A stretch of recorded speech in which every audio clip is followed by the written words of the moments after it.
spacesuits. We're taking a Russian class. We're learning about onboard systems. We're testing out something for an entirely new vehicle for the Artemis missions. So always fun and exciting. And we've got some beautiful views that we've been looking at of the Launch Pad 39A out there, for where our rocket's going to be taking off just after sunset at 7:48 p.m. Eastern Time.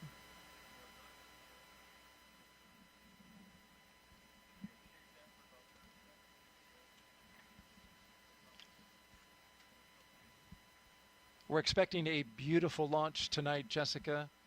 It'll be in twilight, which, as we know around here, for people who watch rocket launches, once that thing gets off the pad, it'll be a little dark on the ground, but very light up high, where the rocket will be doing its separation from the first stage, and see all kinds of rocket exhaust being illuminated by the sun. It will definitely be a gorgeous view. Very special lighting in that twilight period. So it will be quite a show for everybody on the ground here in Florida. Looking forward to watching it with you. Jessica, of course, has been gracious enough to spend the last 3 hours providing her insight analysis about the pre-launch operations and milestones as we count down to launch of Crew-10. Liftoff time still holding for 7:48 p.m. Eastern Time, and 57 seconds for those who like to know it right down to the dot. Crew-10, ready to go. All right, let's check in with our team at SpaceX, who will be providing us commentary, along with our NASA commentator. How are you guys doing this afternoon?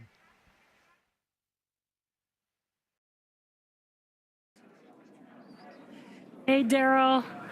I'm Jessie Anderson, a Senior Production and Engineering Manager here at SpaceX. And I'm Anna Schneider with NASA Communications. We're excited to be joining you from Mission Control here in Hawthorne as we count down to liftoff of Crew-10 just over an hour from now. Of course, Crew-10 is our 10th operational mission with SpaceX, flying astronauts for long-duration missions to the International Space Station. Crew-10 will have 2 first-time flyers on board, as well as a veteran NASA astronaut and veteran Japan Aerospace Exploration Agency, or JAXA, astronaut. And the multinational crew also represents 3 different space agencies, with NASA, JAXA, and Roscosmos all represented on board. Today's crew will fly aboard the Dragon spacecraft named Endurance, which previously flew the Crew-3, Crew-5, and Crew-7 missions. Overall, this will be Dragon's 46th visit to the space station and its 14th human spaceflight to the orbiting lab, which includes NASA's Commercial Crew Program missions and private astronaut missions with Axiom Space. And over the last 3+ hours, Crew-10 has been going through the detailed process of getting ready for their mission to the International Space Station. So let's go ahead and take a moment to introduce you to the crew flying today. In the commander seat is NASA astronaut Anne McClain. She's making her 2nd trip to low Earth orbit. The Spokane, Washington native and U.S. Army colonel was selected by NASA as an astronaut in 2013 and has spent a total of 204 days in space, completing 2 spacewalks totaling 13 hours and 8 minutes outside of the orbiting laboratory. Next to McClain in the pilot seat is Nicole Ayers, who was selected as a NASA astronaut in 2021. The Colorado native graduated from the Air Force Academy and is in Colorado Springs and is a major in the U.S. Air Force. This is the first spaceflight for Ayers. Serving as a mission specialist is JAXA astronaut Takuya Onishi. Today's flight will mark Onishi's 2nd trip to the space station, and he was selected as an astronaut by JAXA in 2009, logging 113 days in space previously. Now, to round it all out is Roscosmos cosmonaut Kirill Peskov, also serving as a mission specialist. Peskov was selected as a cosmonaut in 2018 and will be making his first spaceflight today as well. Once on board the International Space Station, Crew-10 will briefly become members of Expedition 72 and then Expedition 73 in April.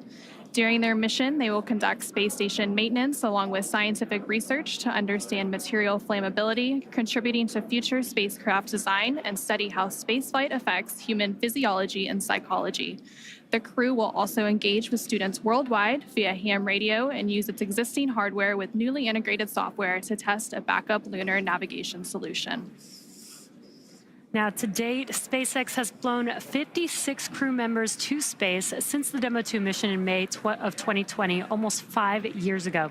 Now, coming up here at T-minus 45 minutes, we'll be listening for the team to report their readiness for propellant load with a final go, no-go poll.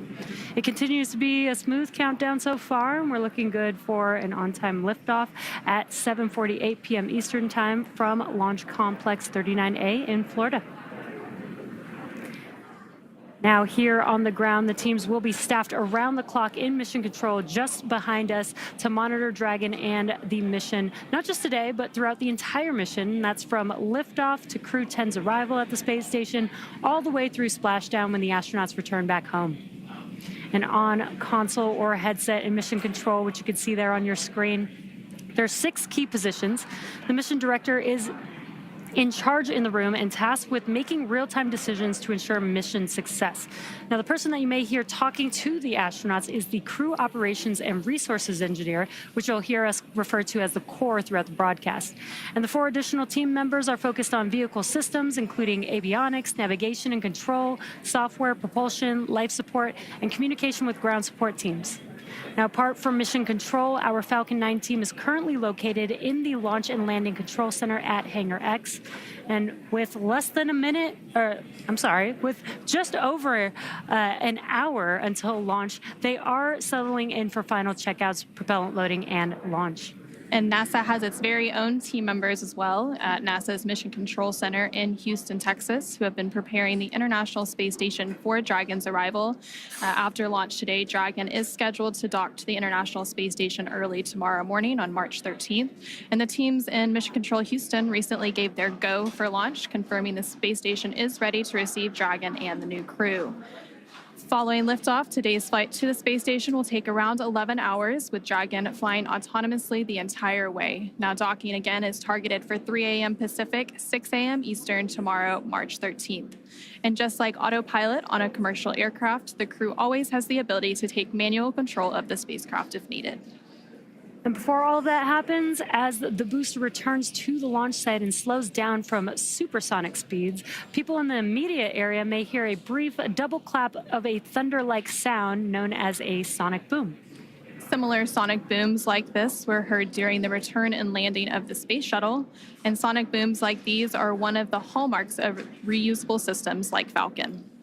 Here's what some of these booster returns have looked and sounded like on previous missions. I know a lot of people will be excited when they hear the sonic boom. And these are going to provide quite a show because you're going to hear those sonic booms.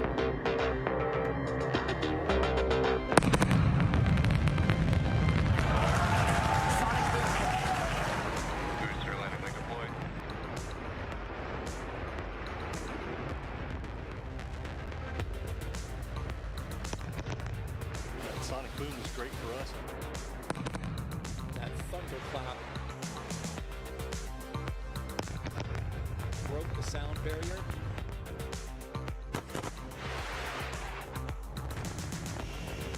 Side booster separation confirmed.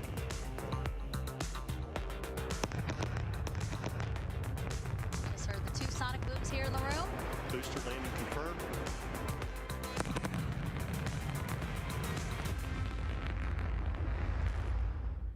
We're now at T-minus 1 hour, 4 minutes, and counting down to today's launch. While we wait, let's check in with NASA's Leah Cheshire at Johnson Space Center to see how things are shaping up at Mission Control in Houston. Leah? Thanks, Jesse and Anna. I would really love to hear one of those sonic booms in Florida, but today we are here at the Mission Control Center at Johnson Space Center in Houston, Texas. This is really NASA's hub of human spaceflight, and the team here is ready for launch. The International Space Station is ready for the crew to lift off as they begin their journey to the orbiting laboratory. Now, in the home stretch of the rendezvous, NASA and SpaceX flight controllers will enter into integrated operations. This means both flight control teams will conduct a series of go, no-go polls for Dragon Endurance's docking to the space station. Rotation missions like Crew-10 help NASA continue to maximize the important research and technology demonstrations made possible only in the International Space Station's unique microgravity environment. The space station is critical for NASA to prepare for future commercial low Earth orbit destinations and to understand and overcome the challenges of long-duration spaceflight necessary for a long-term presence on the Moon and crewed missions deeper into the solar system. Yes, I am talking about Mars. Now, here's a closer look at the mission and what Crew-10 will have to look forward to during their stay aboard the International Space Station. The Crew-10 mission is going to be a rotational mission to the International Space Station. So we will launch aboard the SpaceX Dragon capsule and the Falcon 9 rocket. I'm just enjoying the way towards the launch. Of course, I'm looking forward for the day of launch. And we are going to stay there about a half a year. So the first goal of Crew-10 is to continue learning about the Dragon and the Falcon 9 rocket that we're going to be flying on to enable SpaceX to continue their development of rockets and even private astronaut missions in the future. The other mission is to get us safely to the International Space Station so that we can crew this incredible national orbiting laboratory that we have and continue the science experiments that we have ongoing there. One of the unique characteristics of the International Space Station is microgravity. We get to learn how humans and plants and other types of hardware react in the space environment and the microgravity environment. And it helps us to develop all kinds of new materials, medicines, and it helps us to push our knowledge forward. The discoveries that we make on board the International Space Station then inform what we do on Earth, and it allows us to further both humankind here on Earth and get to further places in the universe. So I've often been asked why we explore, and I think it's different for everybody. When people are born, they naturally want to explore their environment, first as babies, and then as kids, and finally as adults. That's how we expand our world, and that's how we find something new. Every time that we make a further step, we learn something and we learn how to adapt, and that is so important to humanity. This is probably the main things which drives us forward and helps us to survive as a species. There are so many unknowns in space, and as explorers and as humans, we want to find out what's in that unknown. For me, it's the fact that I get to be a small piece of figuring out what the unknown is and taking that next step to get to the Moon and to Mars and the Artemis program. Our ultimate goal is to go to Mars, but it's not an easy journey, and when we face a new challenge, we must solve it step by step. I think that's one of the biggest benefits of the International Space Station. We're outside of the atmosphere, and now we don't have the protection of the atmosphere. What happens, and how do we better prepare our people, our hardware, our food, our water systems for that deep space exploration? It's really important on the space station that we learn those lessons now when we're in low Earth orbit. That way we know what we need to bring with us when we go onto the Moon with the Artemis program. One of the things that we do on the International Space Station is work with our international partners all across the world. I think it's hard to overestimate the value of international cooperation in space exploration, because we all know that it takes much time and effort. Space is hard, it's very challenging, and it's sometimes unpredictable, and that's why I think cooperation is the key to success. The International Space Station wouldn't be international without all of our partners. And our goal is to be a beacon of hope for all of humankind so that people can look and say, this is what we can accomplish when we work together. I asked Anne what she's most looking forward to, as well as Nicole, and she says it's really satisfying for her to work on hardware with her hands, then get it into the Japanese airlock, and then go see it working outside in space, which I thought was pretty cool.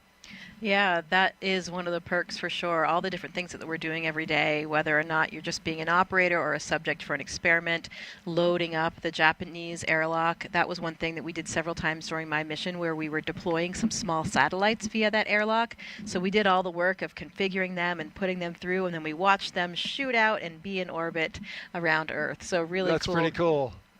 That's neat. And Nicole said that she's looking forward to anything that has to do with fluid dynamics because that's what she got her master's in. So looking forward to that. We got some social questions for you. You've been doing a great job for the past 4 hours answering them. Let's take a listen at this question, or rather, I will read it and you can listen as we get your expertise while looking at a beautiful shot outside at Launch Complex 39A. The question from Oxidized 93 is, how do you brush your teeth in space? Well, the short answer is just like you do on Earth, but a few nuances. You know, water behaves so differently when it's not falling down, so the surface tension is much more important. It keeps those water droplets together, so you can just get a small water droplet on your toothbrush either before or after your toothpaste. Brush your teeth just like you do on Earth, and then no sink, unfortunately. So you got to figure out what to do with anything else that's in there. Some people might swallow it. I usually would spit mine out into a small wipe or a towel, and we have go through a few towels per week. I favor the latter, like you. We have another question. Let's pop it up real quick. Peter Stefronic asks, do astronauts get any music played in the capsule before launch? Hold music. Yeah, in the Soyuz we did for sure. While we had a long wait period, we had actually curated our own lists. We each contributed a few songs. So 4.100. SpaceX Dragon, go ahead. We are continuing to track the hydraulics issue and will provide an update as we get closer to LES arm. However, at this time, you are go for Section 5. When ready, report go for launch. SpaceX Dragon, copy 4.100, Section 5 in work. All right, you heard SpaceX update the crew there that they are still working on the hydraulic issue for the clamp arm, building their flight rationale. They'll have an update for them. We'll find out how they're going to proceed forward. But in the meantime, they're moving with the next milestone, getting ready to arm the launch escape system. Let's get out now to Megan Cruz, who is with a special guest at a nearby launch viewing location. Megan? Hey, Daryl and Jessica. Yeah, you might be able to hear the crowd, but I promise you there is a big crowd here just off camera over here. And they're here on the 5th floor of a nearby building that really gives an incredible view of the launch pad just to the left of me. But yeah, let's introduce you to somebody that we have with us today. You know, there are people across Florida as well as Texas, California, all working the launch. And one of those folks is Mike Ravenscroft. He's with NASA's Commercial Crew program. And he just stepped off console a few minutes ago to be able to chat with us. It's really great to have you here, Mike. Hello, Megan. I'm glad to be here. Thanks. Appreciate everything. Crew is go for launch. All right, Mike, I know. Copy. Crew is go. Mike, it says crew is go for launch. You know, why don't you talk to us about the issue with the clamp arms that we've been tracking? I think we just heard the decision about that issue with the clamp arms. Yeah, so the team's been really hard at it. The SpaceX and NASA team's working hard on a ground hydraulics issue on the vehicle release system. So they've been actively working this. I think we just heard them talk to the crew and give them a heads up of the issue, and they're still actively working that. This is a concern basically of just how the vehicle is held in place and during release when the vehicle is at liftoff. So teams are actively working that, and hopefully we get resolution soon and can continue on with countdown. And Mike, you know, we just said that you stepped off console. What does that mean to be on console? And yeah, what is your team listening for, especially particularly with this issue that is currently being worked? Yeah, so the team's looking for any issues with respect of how the performance is. They compare it to previous history. Was there anything abnormal from when we had static fire to today? And so they're off actively looking at that data, and between SpaceX and NASA teams discussing if we have a path forward and if we can continue and get resolution. Okay. Well, Mike, why don't we let you get back on console? We know that, again, we are actively working an issue with your teammates there, so we really appreciate you being here. Thank you so much. Thanks, Megan. All right, guys, let us get another update with our SpaceX counterparts and our NASA counterparts over at Hawthorne.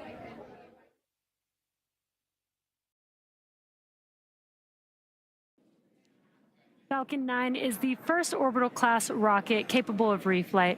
Together, Falcon 9 and Falcon Heavy have completed more than 450 launches and over 380 reflights. And today, the booster will be attempting to land at Landing Zone 1, which is just down the coast from the Kennedy Space Center in Florida. This will be the second flight of the first stage booster supporting the Crew-10 mission. Rapid reusability drastically reduces launch costs, helps increase launch frequency, and enables a wide array of new government, commercial, and scientific opportunities in space. Lowering the cost of access to space is helping take humanity's steps into the solar system, whether in low Earth orbit, interplanetary, or even deep space. When costs are lower, government and commercial customers can launch more missions, which helps accelerate development. This also helps commercial satellite and private research customers afford to launch more projects to space, which helps stimulate innovation here on Earth. All of this to say, reusability is the key innovation that is making space more accessible for the industry as a whole. And just like the first stage of Falcon 9, Dragon is also reusable. The reusable Dragon spacecraft has flown people to the International Space Station 13 times. And as we mentioned earlier, today's crew will fly aboard the same Dragon that previously flew the Crew-3, Crew-5, and Crew-7 missions.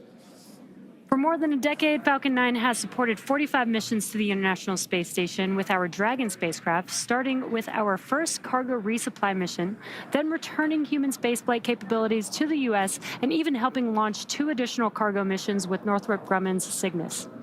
All of these missions have enabled science and research to be conducted in low Earth orbit at the International Space Station. The space station also plays a key role in enabling a robust economy in low Earth orbit. In addition to supporting private astronaut missions, the station is open for commercial and marketing activities proposed by industry and is supporting commercial companies conducting research as well as in-space manufacturing initiatives and aiding the development of technologies for commercial space stations. As part of these initiatives, SpaceX has supported the next generation of commercial space exploration with the launch of 3 private astronaut missions to the station in partnership with Axiom Space, with a 4th mission slated for this spring. But SpaceX's drive to unlock space does not end there. In 2021, SpaceX launched Inspiration 4 on a 3-day journey around Earth, and there you could see some of the footage from that mission on your screen. It was the first all-civilian mission to space, and missions like Inspiration 4, Polaris Dawn, and the upcoming From 2 allow commercial astronauts to conduct research and other activities in microgravity and demonstrate new technologies while orbiting Earth.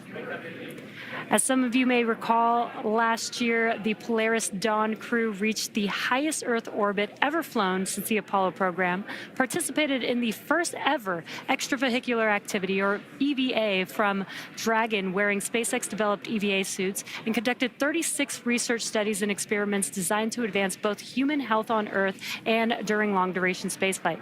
All of these missions are helping set the stage for future missions to the Moon, Mars, and beyond.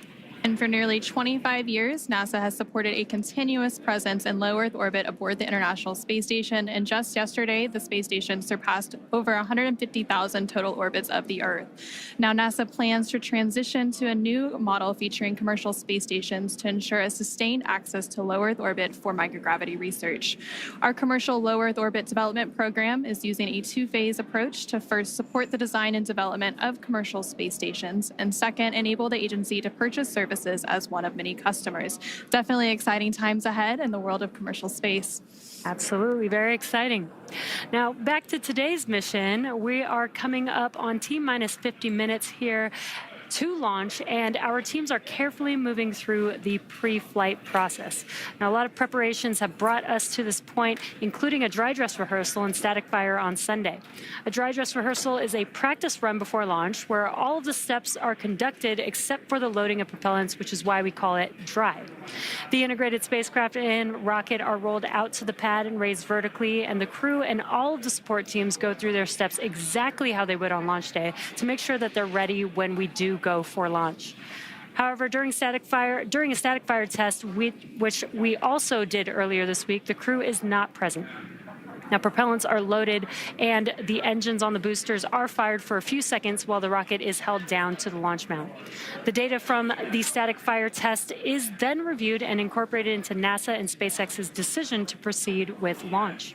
And all of that hard work now brings us to today. And next up in our countdown, SpaceX's launch director will check in with the team for readiness, both for propellant load and for launch.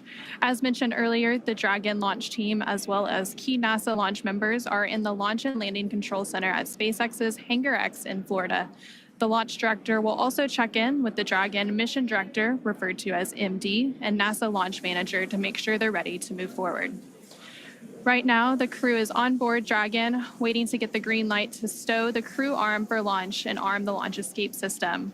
Once the launch director gives the go-ahead, we should get a good view of the access arm moving away from the spacecraft. Now we're still tracking that one issue with the hydraulics, so we should hear the final decision on that before we get to that crew access arm stowage. And the range continues to be go for launch, currently monitoring the clearance area surrounding our launch pad, as well as the air and sea space along the flight corridor. And the weather is also looking good so far. Weather is trending in the right direction, and we're currently at a less than 5% chance of violation at our target liftoff time, which is great. Our teams will continue to keep an eye on the weather, and we'll have our final pre-fueling weather briefing at about T-minus 45 minutes, which is just in about 3 minutes from now. And there on your screen, you can see a live view of Falcon 9 and Dragon at the launch pad, Launch Complex 39A in Florida, just under 48 minutes away from launch. We've conducted several weather briefings leading up to this moment, starting with one at T-minus 48 hours a couple of days ago, proceeding into the most recent weather briefing a couple of hours ago. All of the weather continuing to look good, as Jesse mentioned.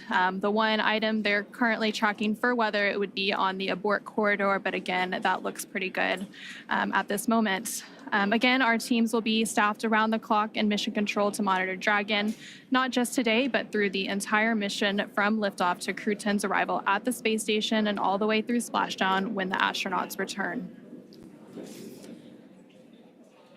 Coming up in about 2 minutes, we should hear that launch director briefing around the T-minus 45-minute mark. And then after that, we should hopefully have a decision on the hydraulic system, whether we are go or not, and if that's been resolved. And then after that, we will see that crew access arm stow to begin around the T-minus 43-minute mark.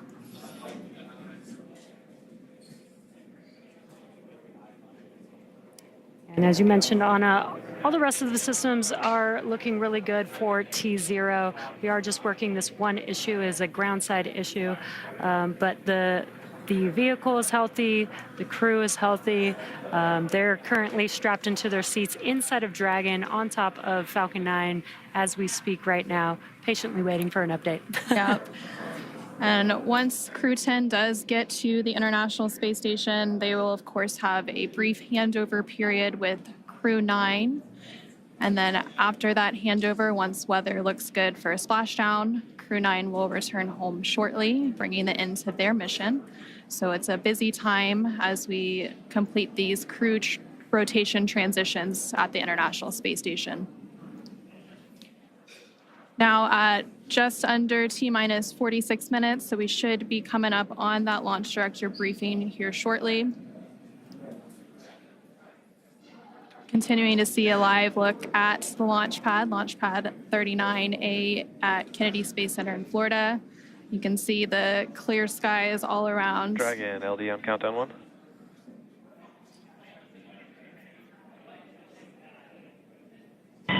LD Dragon, go ahead. Hey, for awareness, team needs a couple more minutes here, wrapping up this hydraulics issue. We'll get back to you in about another 4 minutes or so on the answer. Starting copy, thanks. And a quick update there. Sounds like around the T-minus 41-minute mark, we'll get an update on that hydraulic issue that the teams have been working.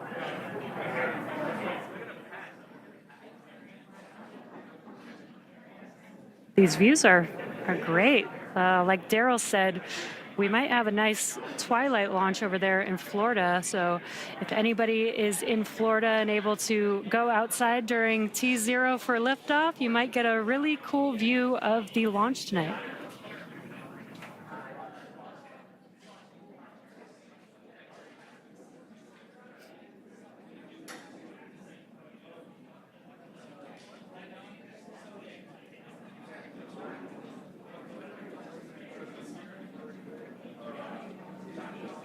And again, that hydraulics issue that's been mentioned several times here now, the only issue being tracked, it's related to the hydraulics on a clamp arm. And those clamp arms are located on the transporter erector around the second stage of Falcon 9. Dragon SpaceX LD on countdown 1. At this time, we are standing down from today to further address hydraulic release data. And launch control is going to pause clock.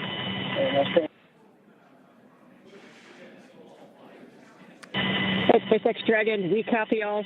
Space flight is tough. Humans are tougher. We'll be ready when the equipment is. Yeah, sorry about the unfortunate result today, but we'll get you back up here in the air soon.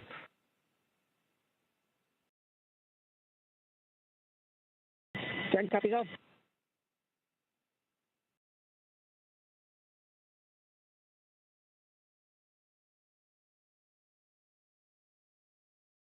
Dragon SpaceX, you are go to start 5.100 launch scrub. SpaceX Dragon 5.100 launch scrub and work.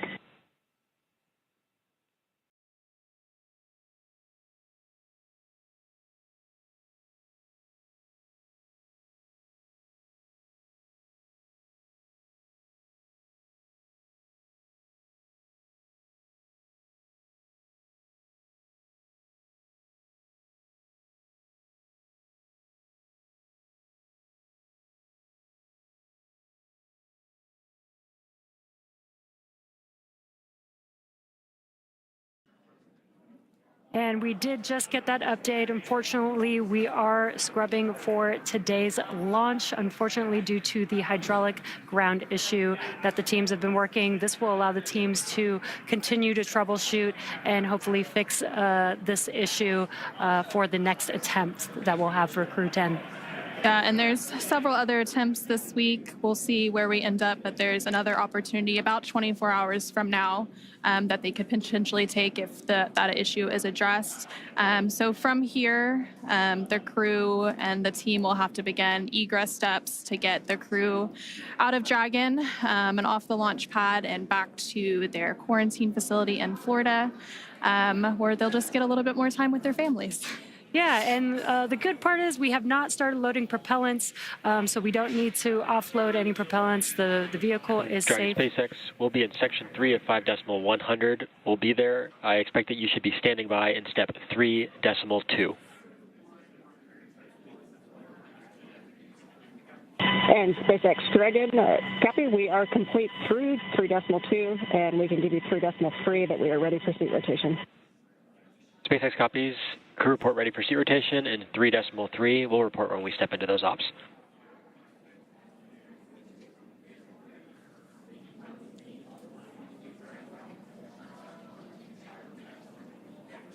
And just some comms between the core and Crew-10. They are preparing for egress. You are going to hear some procedures being called out as they work through that egress procedure. And like we were saying, the crew is safe. The vehicle is safe. It was a ground-side issue that they've been working, that the teams have been working. And so what we'll see coming up is the seats will rotate. We did have the closeout team already leave the pad. They're going to come back and help the crew egress the Dragon vehicle. And there on your screen, you can see a live look at the crew in Dragon Endurance, working through those steps. Leading up to the scrub today, they did go through lots of activities, obviously making it all the way through crew ingress, which happened around 4:58 p.m. Eastern earlier today. They then completed all of the suit leak checks, closed the... And for crew awareness, proceeding into scrub site safing, expect some venting from the vehicle ACS system. Dragon copies.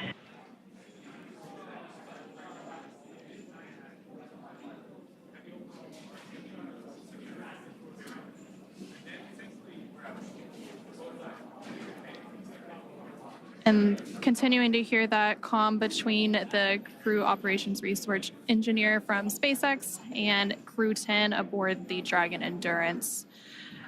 With that, we'll go ahead and turn it back over to Daryl at NASA's Kennedy Space Center for some additional information.